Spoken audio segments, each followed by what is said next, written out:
ng head coach ni Cuadro Alas ay formal na nitong in-announce na may laban na ang ating pambato na kung saan to ay magaganap ngayong Mayo. Ganoon pa man ay hindi pa rin pinangalanan ng nasabing head coach kung sino ang makakalaban ng kapatid nito. Ganoon pa man, ang mahalaga po ay kumpirmado na meron ng laban itong si Alas.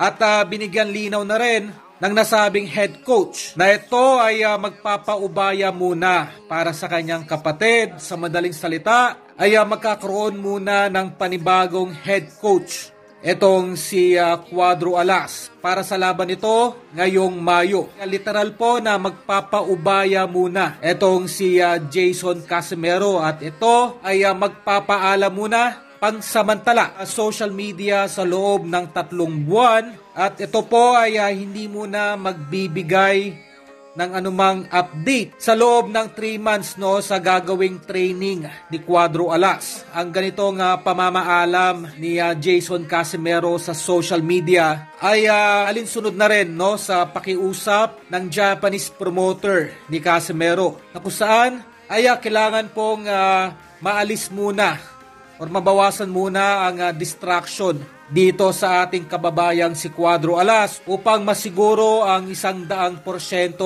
performance nito sa darating na Mayo.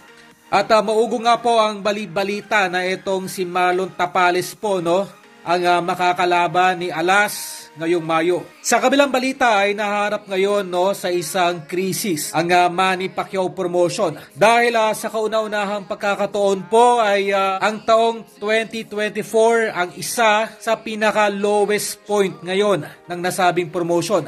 Dahil literal po na nagsipaglaglagan na lahat ang mga tinatawag na alaga itong Manny Pacquiao promotion. Sa madaling salita po ay wala pong pambato ngayon ang nasabing promotion para ibangga sa mga elite caliber ng Amerika, maging ng Japan. Mula sa ating nakuhang impormasyon ay may malaki pong panghihinayang dito sa kampo ni Manny Pacquiao na kung saan ay tila hindi nito nagawa ng remedyo ang pag-alis noon ni Cuadro Alas sa nasabing promotion. Kumbaga kung ating susumahin dahil lamang sa alitan ng matchmaker nito at ng magkapatid na Casimero ay nawala po agad yung potensyal na mega fight para kay Alas.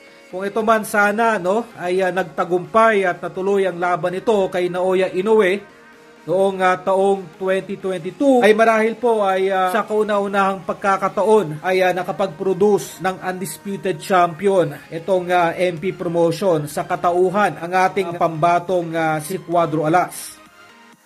Ayan, may laban na po. Abangan lang ninyo. Sa mga nagtatanong